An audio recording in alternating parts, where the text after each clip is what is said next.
we'll be discussing in our session on revolutionizing FMCG supply chains, agility, sustainability, and consumer centricity in FMCG logistics. So please put your hands together and welcome on stage our moderator for this session.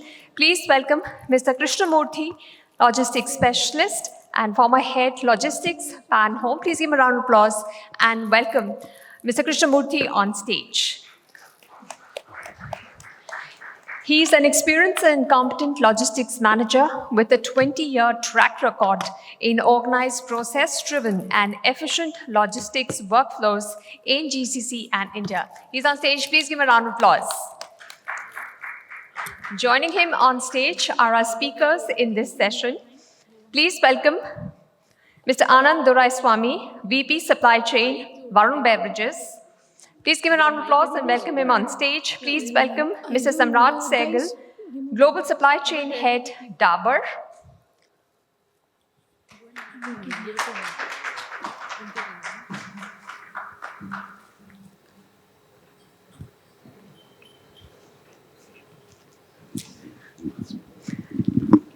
Please welcome Mr. Sandeep Sharma, Director, Group Procurement and Supply Chain, Alamar Foods.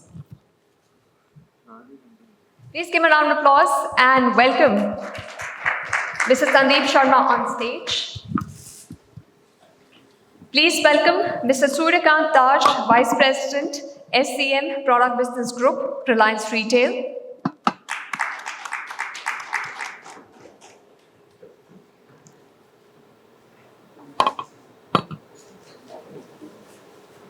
And please welcome Mr. Sahitya Chaturvedi, Head of Accounts and Finance, Ajmal Perfumes.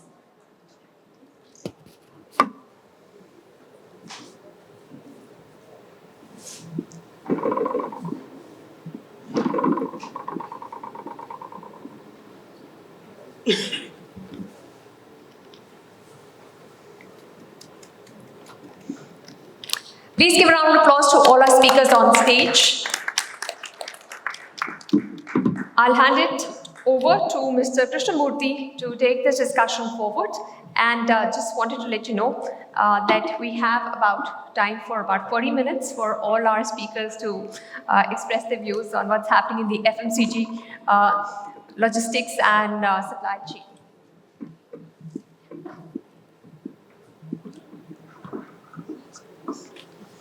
Thank you. Thank you very much for the wonderful introduction, and I think we had one interesting session already concluded with the esteemed speakers, and this session is about revolutionizing FMCG supply chains. That's what the topic says, and we have our esteemed speakers to give their expertise and their inputs on this interesting topic. So, I think all the speakers have already been introduced. Mr. Anand, Mr. Sandeep, Mr. Samrat, Suryakant, Mr. Sahitya. So let me start with Mr. Samrat. Start with Samrat. Revolutionizing FMCG supply chain. What does this look like to you, and how is it more relevant in the current situation? Given the current volatile situation, how do you feel it is more relevant in the current situation? Good afternoon, ladies and gentlemen. And Moorthy, let me tell you, we will not let you go without asking a question to you also. So by the end of the discussion, you should be prepared. Yeah. But you asked the question which I asked, so I can take your answer. Okay, so I think we are talking about the kind of revolution which is happening, and how does a future supply chain look like. So in my view, if I have to think about this, so what are the changes which are happening around us, right? So let us talk about what does the supply chain ultimately try or endeavor to deliver. It's a product which we want to deliver to the end consumer. And in between, there are certain steps which are, being done by the organization, and there are people involved within the organization and outside the organization who are helping or supporting you to deliver in that endeavor, right? So if I see, first revolution is happening at the end of the consumer itself. The consumer expectation is every day it is changing. So if I talk about the consumer expectation, just think about, the year 2019 and how the consumer expectation actually shifted once we had pandemic, right? So we were having pandemic in 2020 and everyone in the world was aware that everyone is suffering. Organizations were also suffering, supply chain people were also suffering. But here we had the consumer who earlier used to go and pick up the goods from the market. He used to go to a store and pick up the the product, or he would go to the kirana shop. In India we have kirana shops, or he used to go to the organized trade, which is the modern trade, and from the store he used to pick up the material, whatever goods he wanted to consume, right? However, the revolution which happened during this period, when everyone was suffering, the consumer expectation changed that the supply chain from tomorrow will be able to deliver the product to my doorstep, right? So this was a huge change in the expectation of the consumer itself, right? Consumer now wanted the product to be delivered at the doorstep. So one change happening at the consumer end. Now let us look at what's happening with your partners who were helping you in delivering the product, right? Your vendors. Today, it is not a vendor-customer relationship. Many times you see that your vendor is actually maybe bigger in size than your organization itself, right? You have hundreds of vendors, but there will be certain vendors who will be bigger in size, right? So there, the relationship with the vendor is changing because it is no more vendor-customer relationship. It is actually a partnership. So another change which is happening around us, right? Environment itself is changing. We know we are all talking about tariff changes. Before that, we had, the uncertainty of COVID and so many other changes within the environment which are happening. So all these things are actually getting, in a way, there is a revolution which we are seeing all around us. However, at the same time, I think the supply chains are completely transitioning themselves. And what is aiding in the transition is, I feel, is going to be the future of the supply chain also. So what is aiding the current stage of supply chain? Number one is technology. So if we see today, the technology which is available for us, we talk about AI, artificial intelligence, we talk about IoT, and we are talking about some of the other technologies which are there all around. This is something which is changing today, and I think future of supply chain is going to be a function which will be completely tech-driven function. Number one revolution which is happening, and number one future, what we can foresee is that it will be completely tech-driven. It will be a function which will be driven on analytics. In a way, let me tell you, some of the people outside this room will hate me for saying this. In a way, supply chain is actually going to replace, to an extent, even the sales system also. Because when you start placing the product at the consumer doorstep, you're actually taking up the responsibility of sales. So that is a big change which is happening, and I think future of supply chain is going to be somewhere stepping on the toes of the sales system, because we will be taking over some portion of what the sales is doing today. And I think fourth thing, which of course Amit was talking about, supply chain being a boardroom discussion. I would say that going forward, the importance of supply chain is going to be so much that in future you are going to see companies having CEOs from this function. Because the importance of this function is going to change so much, it is going to increase so much, that you will really find good supply chain professionals actually becoming the head of the whole organization, taking over the responsibility of CEO itself. So I think these are going to be some of the changes, and the future of supply chain, as I see it, is tech-driven, analytics-driven, organization being driven by supply chain heads. Plus, I think the last bit I would like to say is that today we say that, it's the brands which fight in the marketplace. As I see it, tomorrow it will be the supply chains which will be fighting in the marketplace, and organizations who have supply chain as their core competence will be the organization which will be able to beat their competition. That's the way I look at the supply chain future. So supply chain will compete against each other. That will be more critical. Thank you, Samrat, for your inputs. And talking about the future, I think one more thing that comes to my mind that we talk about go green, go sustainable. So keeping the go green and sustainability aspect also in mind, I would like to ask Anand Doraiswamy from Varun Beverages. According to you, Anand, what role does sustainability play in modernizing FMCG supply chains, and how do we achieve the balance? Because see, when you say go green, the CFO goes red. So how do you achieve that delicate balance of cost and also to maintain the environment responsibility that we as organization representatives have and we as individuals have? So how do you strike this fine balance, keeping that sustainability aspect in mind? Good evening, ladies and gentlemen. Thanks, Krishna, for this question. So in my mind, sustainable supply chain is characterized by three attributes. It can be a little theoretical, but then this, if it's applicable or if it's practically implemented in an organization, I think it can work. So the first attribute is transparency. So getting the entire end-to-end supply chain aware of what the environmental and social impacts are in the sustainable supply chain, that's the first step that we need to do.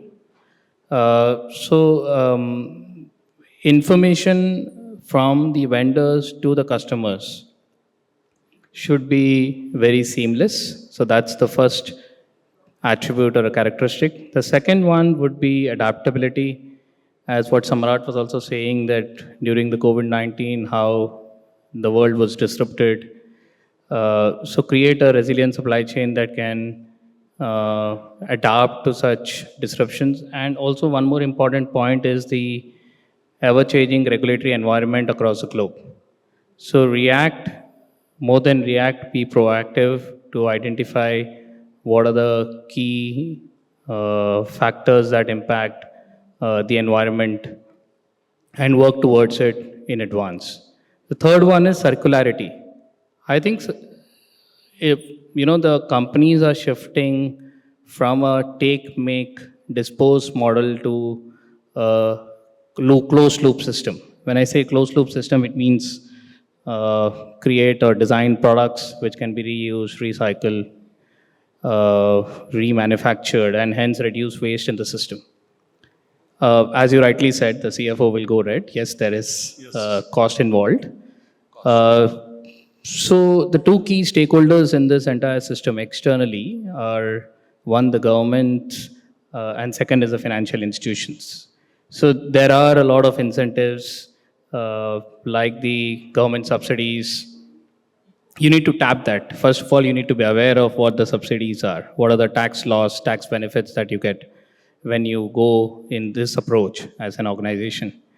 Also, you have this low-cost loans that you get as debt that CFO will be very happy with, hopefully, where you can invest and then see how the IRR is for the organization, how you can get the benefit.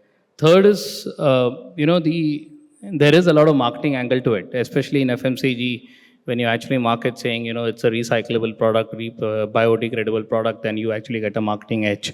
That's what the industry is doing. Everyone is trying to market it in such a way on your packaging so that consumers are aware that the company or the organization or the brand is actually very sensitive to the environment.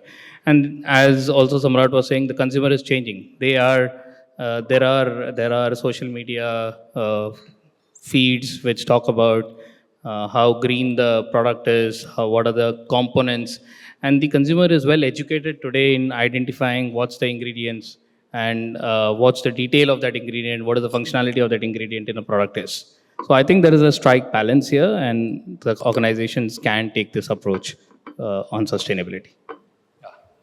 Thank you, Anand.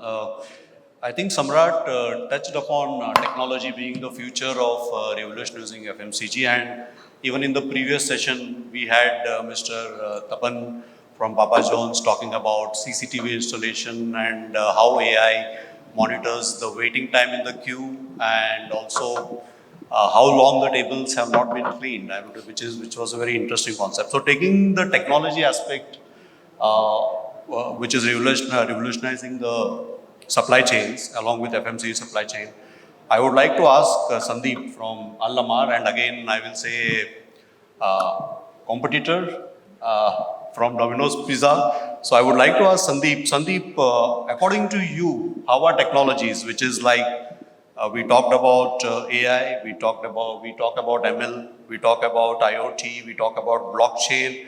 So in your opinion, how are technologies like all these impacting or transforming forecasting, inventory management, and traceability in the entire FMCG supply chain? Thank you, Krishna, and honor to be here on the stage. I'm just trying to flip around the topic. Why is technology required at all? The technology is required because the kind of velocity of the whole supply chain is so fast at this point of time, and the variables that's creating a challenge on a complicated decisions are so high that to sum up that variables and create an inference is really difficult now. So there where the technology comes into picture. I'll give you a live example. I think so towards end of March, this tariff war started around that, okay? And everybody is looking at what is going to be the effects of that. So one effect is definitely the reciprocal tariff and all these kinds of things, but there are indirect effects that's happening on a global supply chain level. One indirect effect was when this happened, the market situations was very volatile. You know, you have seen what has happened to Nasdaq and all these things, Dow Jones and all the time. And because of that, everybody was so skeptical and nobody was knowing what's coming in. And that is where what happened, all the containers in the US remained in US, the containers in China remained in China, and everything, there was a study of where everything got stuck. The whole supply chain gap of the containers became so high that the containers cost started rising. One part. Second part, when you talk about typical FMCG supply chain situations towards Middle East, we have a lot of our manufacturers based out of Europe, Asia, US, okay?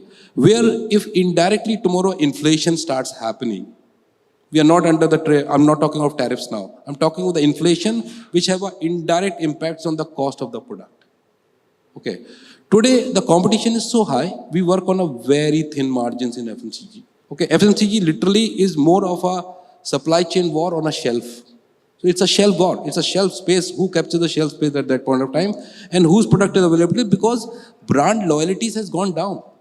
Okay. We are talking about the promotions, and everybody is trying to strive in terms of the top end qualities to make sure that they are in the competition. So now in all these scenarios, the variables are so high that if you don't get the right information at the right time and it is communicated well, and with that data, a correct inferences comes out of a system, it may be very complicated to make a decision. So that's one part of the technology.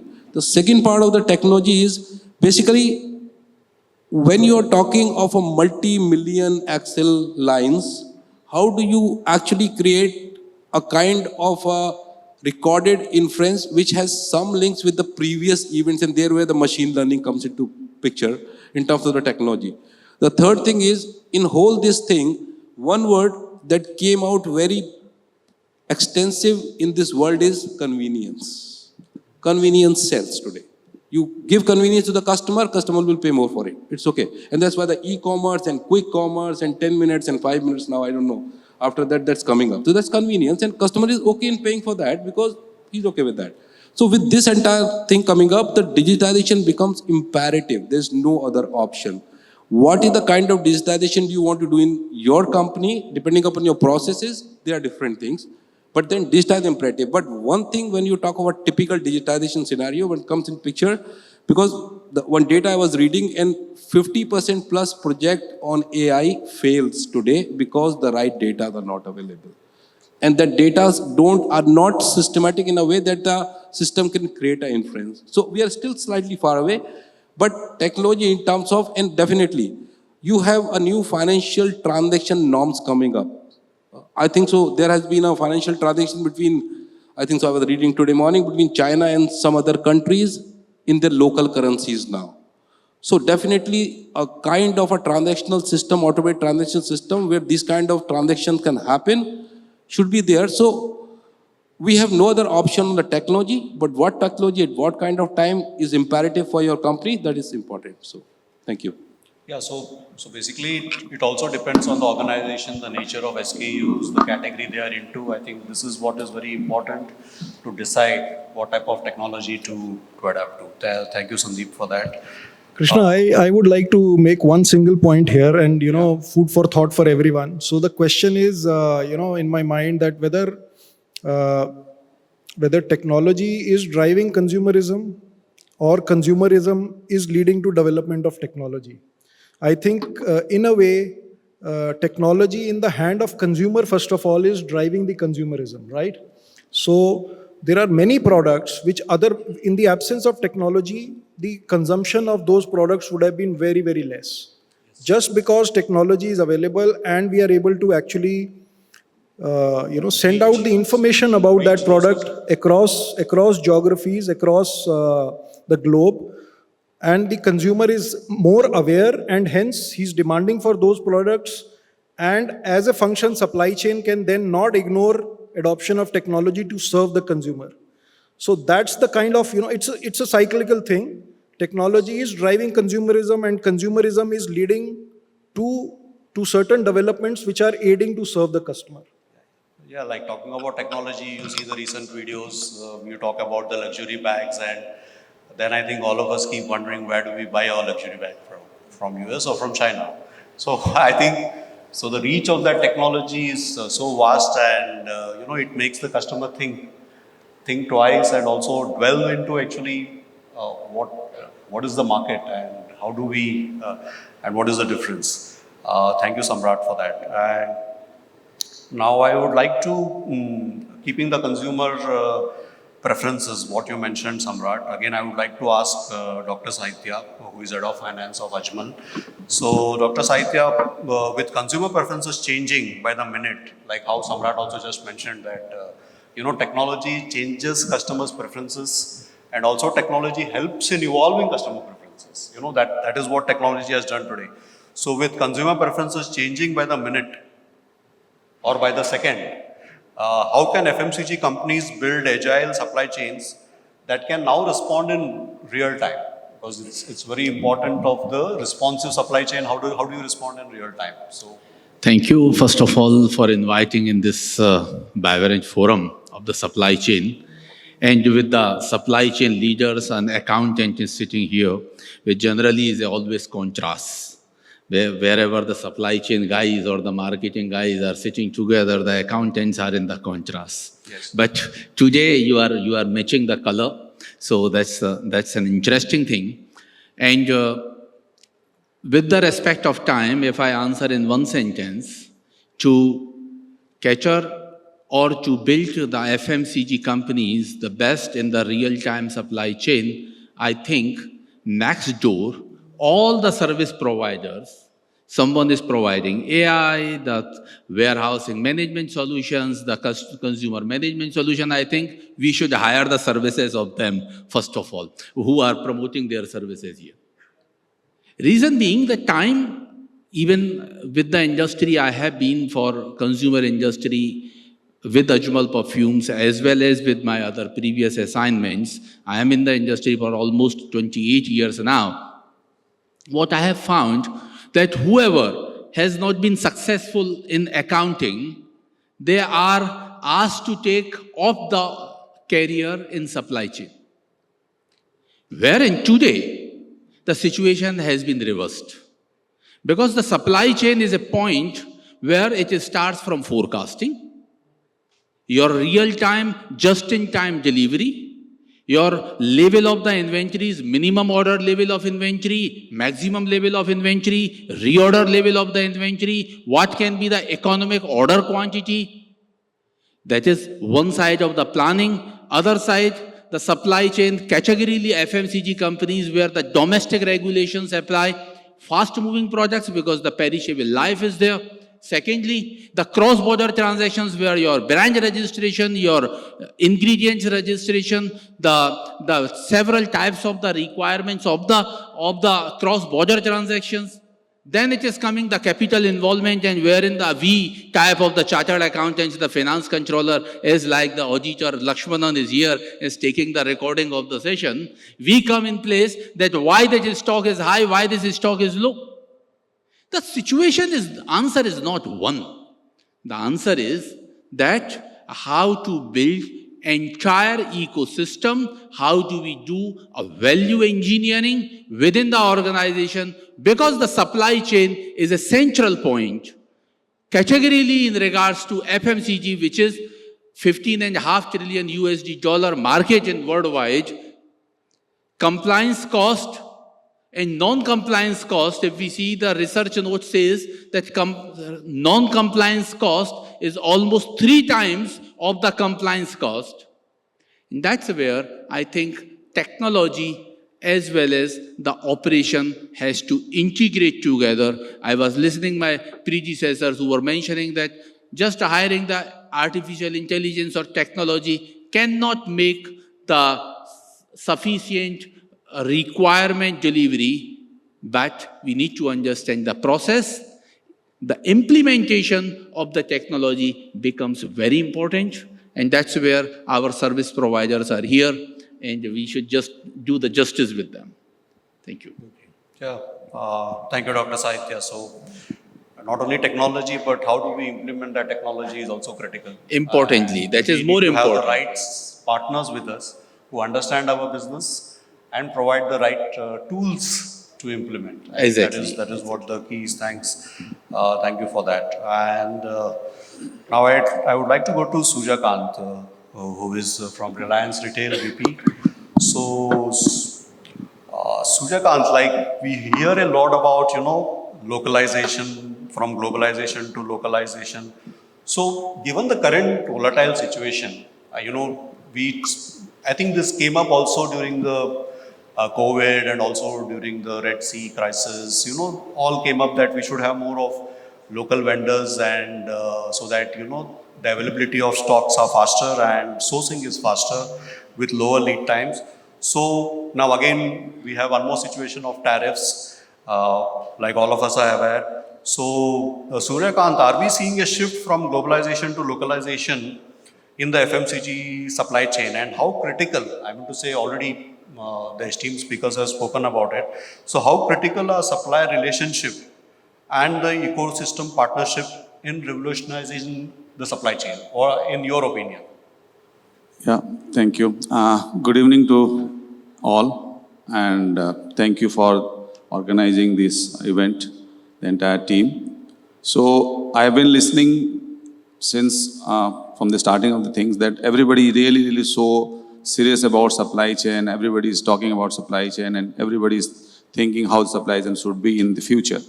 So before I just comment or my statement to this question, so I would like to say what is supply chain.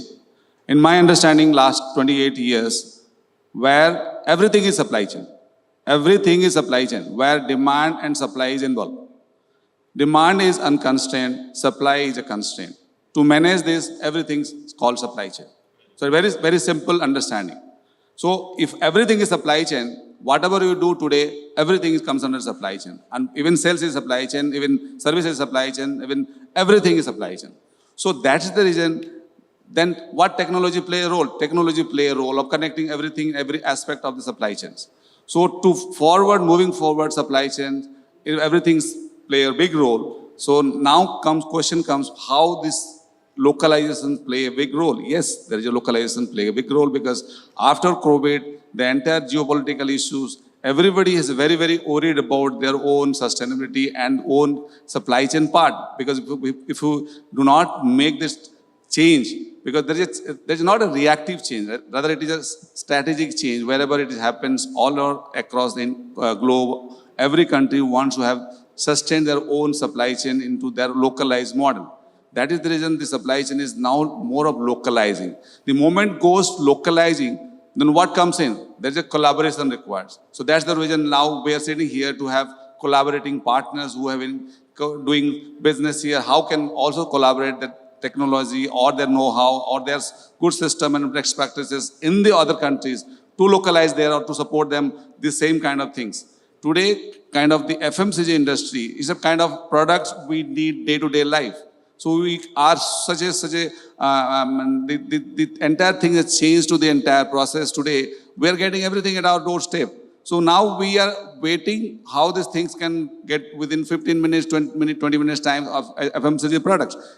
And thank to say, yesterday I bought something, I ordered in the morning, I got within 2 hours time in Dubai. So the kind of the supply chains is localizing and kind of the localizing, helping the delivery part and this services to the end consumer is really, really tremendous. And the way it is going ahead with the help of technology, with the help of other sentiment of the consumers and the database we have, I think the localization will have a bigger role, a bigger play, bigger aspect to have local as well as collaborate with the other side of the globe so that you can know the technology, you can know the product, you can know the new ideas, new innovations, really help for the localization part. So that's the takeaway from my side. Thank you. Thank you. Krishna, allow me 30 seconds. You allow? Yeah. So I think here I have a viewpoint. It's a basic economic principle which tells us that it is best is to source the material from the cheapest source. It gives the advantage to any nation. So I think this principle is going to continue. But how do you define cheapest? Because there is also transit time attached to it. Sorry? Cheapest can mean cost. No. So I'm coming to that. I'm saying that after COVID, we thought that, okay, everyone talked about China plus one policy, and we can see how much of localization has happened after that. We just read a news that before a certain date, maybe 18th, 19th of April, Apple actually flew maybe 3 aircrafts of Apple phones into US. From India. So they were sourcing some components from China and then making it in India and then sourcing into US. So just think about how much localization they had done into US. They were still sourcing from a cheaper source. Yes, there could be certain risks. So some amount of alternate options will be explored.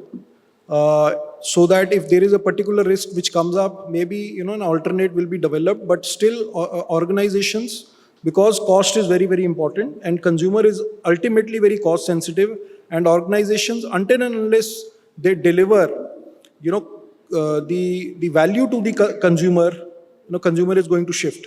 So to be able to deliver value to the consumer, organizations will definitely go to the cheaper source, and they will definitely go for globalization wherever it is required. But if there is a concern which comes up, there could be a backup which will get developed. It may not be locally available. It may still be China plus one, or in future some other country plus one. Yeah. But globalization will not completely go away, is my view. Yeah, so, Samrat, one thing from my side, Krishna. If you see from 2020 onwards, especially I'm talking of international supply chains. Okay, I'm talking of Middle East. There has been a huge kind of thing of localizing things here. Okay, bringing source closer to the consumer, not because maybe cheaper or not, but sometimes even the cheapest sources are not accessible because of logistics failures. The typical logistic failure we have seen is the Red Sea, where a typical from a US of 60 days became 120 days suddenly. Okay, so this is like one of the part of it. Thank you. Thank you, Sandeep and Samrat, for your inputs. And I think now we talk about technology, we talk about the market scenario, we talk about geopolitics, but we talk about AI. But we have omitted one important point, that is the person who is getting impacted or the person who is operating all this. So how does it impact him? So I would like to ask each one of you. I would like to have each one of your views, starting with Anand, as to what skills and mindsets are now needed in supply chain teams as well as supply chain professionals to sustain this transformation, to drive this transformation growth which is coming up. So according to each one of you, maybe you can tell in one sentence or few words as to what are the skill sets and what is the mindset required to ride this wave? Starting with you, Anand. So I think there has to be a strike balance between two type of individuals. One who's a seasoned guy who is able to see the larger picture, who has been experienced in the industry or in the field that he's operating in. And second is the young blood who's actually out of college, who knows how technology is helping the real consumer outside, and he's able to actually convert those things in this fast changing world. So, in a nutshell, it should be a mix of both the individuals who are very open to change, and while it can sound very theoretical that open to change, but then that's something which is really needed for organizations to move on from where they are today. Thank you. Samrat? Anand, very well said. I would just like to add here maybe a few points. First of all, I think if we divide, the professionals who are there within the organization, Anand also did that. In my view, there will be people who will be the leaders, and then the team. Okay, the leaders have to be people who should be able to drive within the organization the importance of supply chain. They should be able to continuously bring investment within the function so that they are able to make progress for the function. So technology adoption requires investment. People fresh from colleges, good people from the colleges, this kind of investment will be continuously be required. So leaders need to be like that. Apart from that, I think few skill sets which will be required. In my view, number one, I'll just take one example. So if you take the example of Industrial Revolution, which started somewhere around maybe 1750, 1760. So this is a process which is almost about 260 years old, right? So if we put it on the horizon of a day, right, 24 hours day, right? So smartphones appeared somewhere around 10 o'clock in the night, right? And today, in the smartphone, you have so much technology available. You have your AI, which is available on the smartphone. And I'm just thinking, say 20 years back, I was not even having a smartphone with me, right? So the ability to continuously learn technology requires an ability to unlearn the previous technology. So within the organization, it is very important. The change of technology, the pace of change will be so fast that, whatever progress, for example, I was giving example of Industrial Revolution, whatever progress happened in the last 90% of the time, same amount of progress has happened in the last 10% of the period, right? So whatever happened in 90% period, almost similar amount of change has happened in the 10% period here. So it is very important during this period, during this transition, you learn new technology, but at the same time, organizations should be willing to invest in a way that today you invest in a technology, 5 years down the line, you will find it will become redundant. So you are able to build an organization where there is a culture of learning. People are given independence to basically test out the technologies which are available in the marketplace, because no technology is a technology for tomorrow. It is technology for today, and tomorrow there could be a new one which is coming in. So organizations should have that culture where learning, unlearning is both supported. Typically, organizations find that, okay, in the past it was one technology is adopted and you feel that 20 years it will be running. No, it won't happen like this. So I think these are two different aspects which we need to consider, and this is going to be the supply chain team of future. That's the way it will be. Thanks, Sandeep. So Krishna, I'll say only 2 words. We talk of resilience and agility in supply chain. You should have the same kind of thing built up in a team where the transition is very, very fast. Okay? And definitely what Samrat said, I agree. Unlearn and learn continuously. And rather than taking from outside, the same team should be grown because they know your processes quite well. They understand the whole gamut of, in case any untoward incident happens, what is the way to catch it up. So that's what it is. Thank you. Thank you. Suryakant. Yeah, yeah. Ajay, again, repeat the same thing, because before we go all technology or all other things of the entire supply chain. First, again, we have to all understand how the supply chain, what is the supply chain. That's the first mindset everybody should also carry on, because everybody think of a different fragmented way. Somebody say I'm supply chain, somebody say I'm logistics, somebody say I'm transportation, somebody say.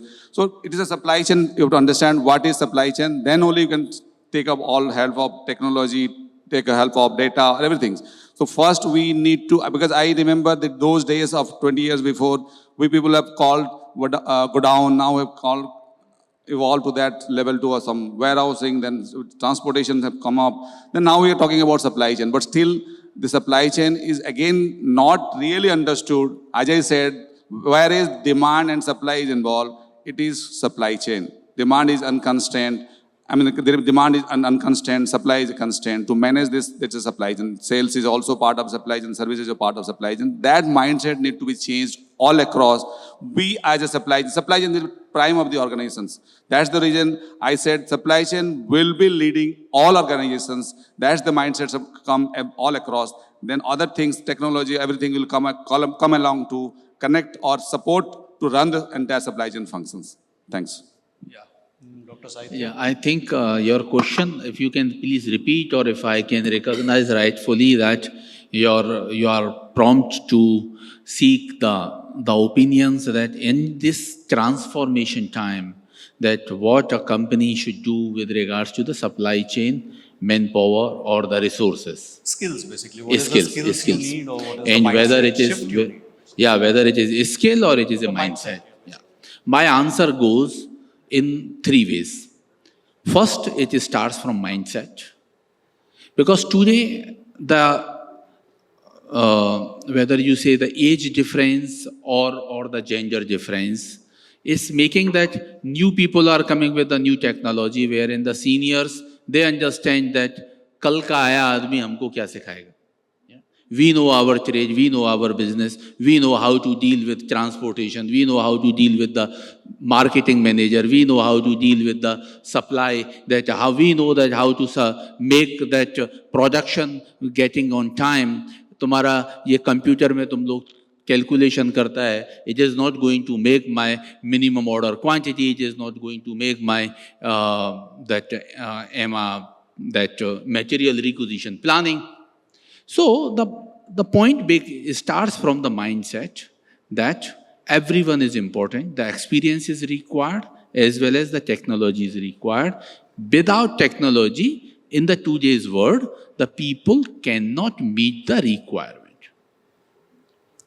Or simultaneously, without knowing the experience, without having the experience and the manual intervention, the skill set intervention, the experience intervention, you cannot fulfill the requirement.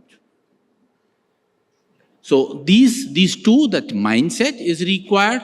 Secondly, a functional training is very much required, because generally we used to see when the HR people come, they come with the behavioral training, this training, that training, but generally the functional training, on the job training is lacking. So functional training is required. And lastly, a participative approach. The supply chain, whatever segment of the supply chain the workforce is, they should feel that they are part of the business, they are part of the entire ecosystem, and that's where, whether the motivation is attached to that, incentivization attached to that, it should be included. Their participation in the entire value chain is important. So the mindset, functional training, and the participation in the business. Thank you, Dr. Saith. I think we are just on time. We have another 1 minute. I had more questions. I thought 40 minutes is more, but I think we are already run out of time. So I will open to the audience. Maybe we can take one question if anybody has any question to any of the speakers. No questions? So there's one question there from Dr. Basan. So because all the supply chain experts, stalwarts are there. Yeah. I think that Mike.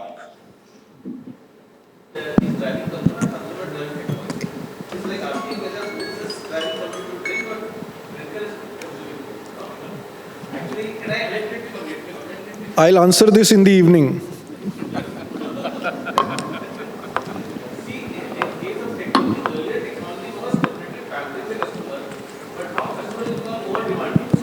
Or maybe he is forced to become more demanding, and now you need 10 minutes. So earlier people used to plan. Now all inventory plan, they put it to the FMCG that you plan. I want it in 10 minutes. So earlier technology was giving something to customer. Okay, now we will give you this facility. Now this is consumer more behavior is deriving technology. Yeah. Sometimes. And sometimes customer is not even wanting, you're thirsting that service to him. Or does not think. We'll give you in 10 minutes. So it's a very strange situation that's developing into. Yeah? Thank you. Yeah. I think there was one question. Basant? Yeah. So this is a comment or this is a feedback that really consumer is demanding or the marketing is demanding?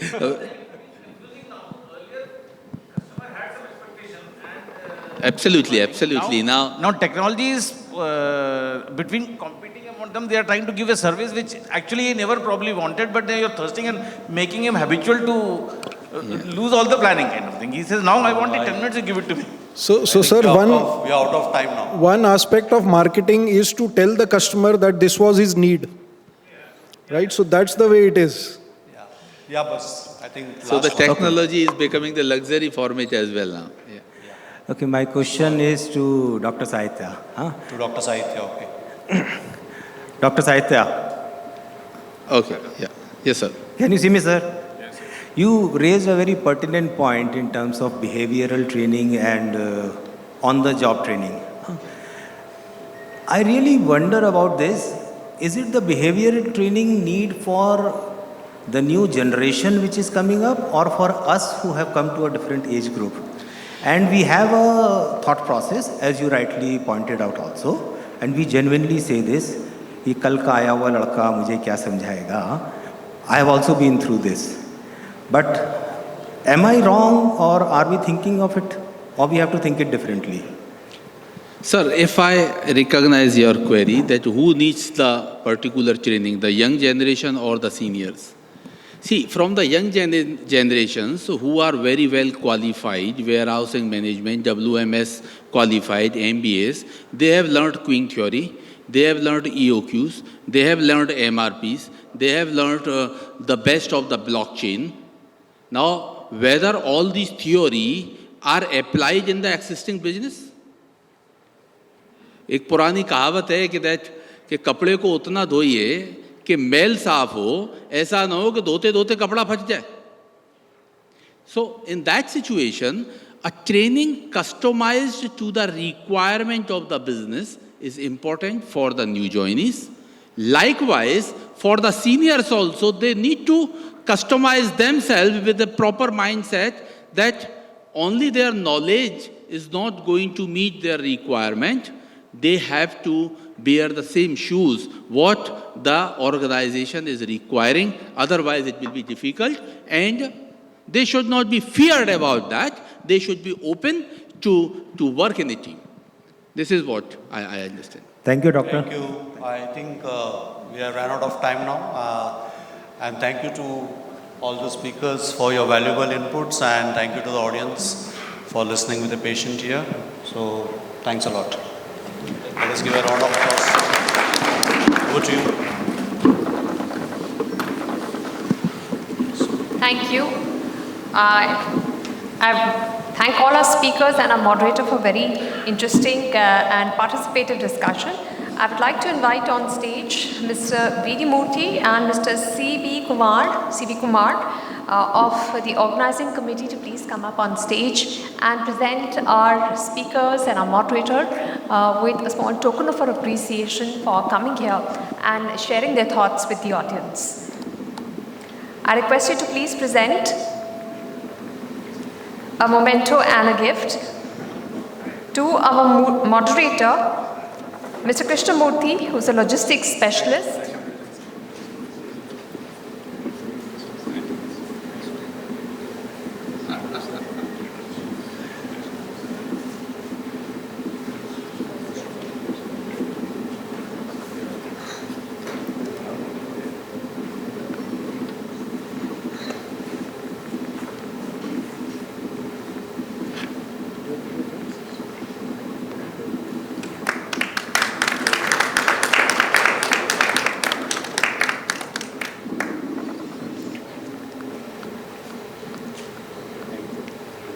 A memento and gift for Mr. Anand Doraiswamy, the Vice President Supply Chain, Varun Beverages.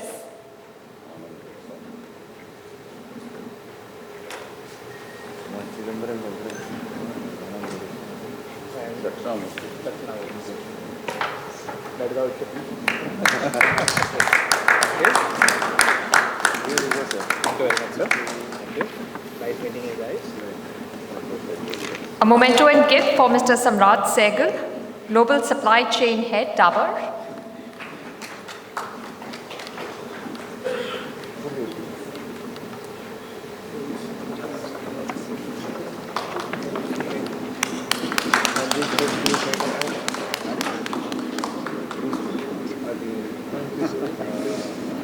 A memento and gift to Mr. Sandeep Sharma.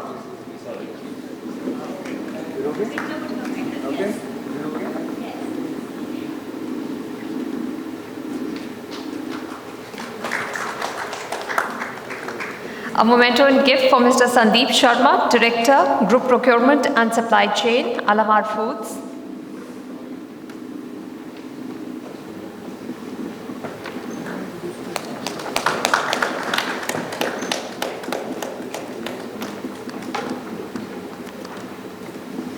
A token of appreciation for Mr. Suryakant Das, Vice President, SCM, Product Business Group, Reliance Retail.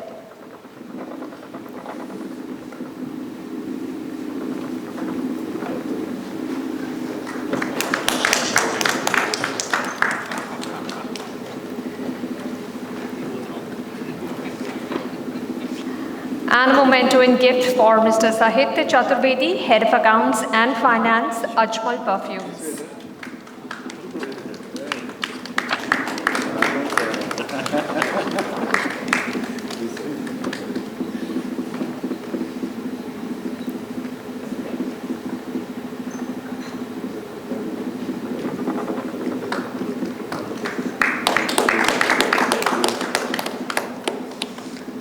I request all of you to please gather for a group photograph ahead of the tables, please.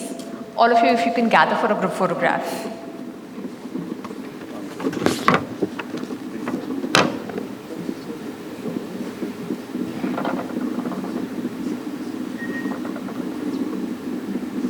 We would like to thank our gifting partner, Ajmal Perfumes, for the very thoughtful gifts that we have been able to give to all our speakers.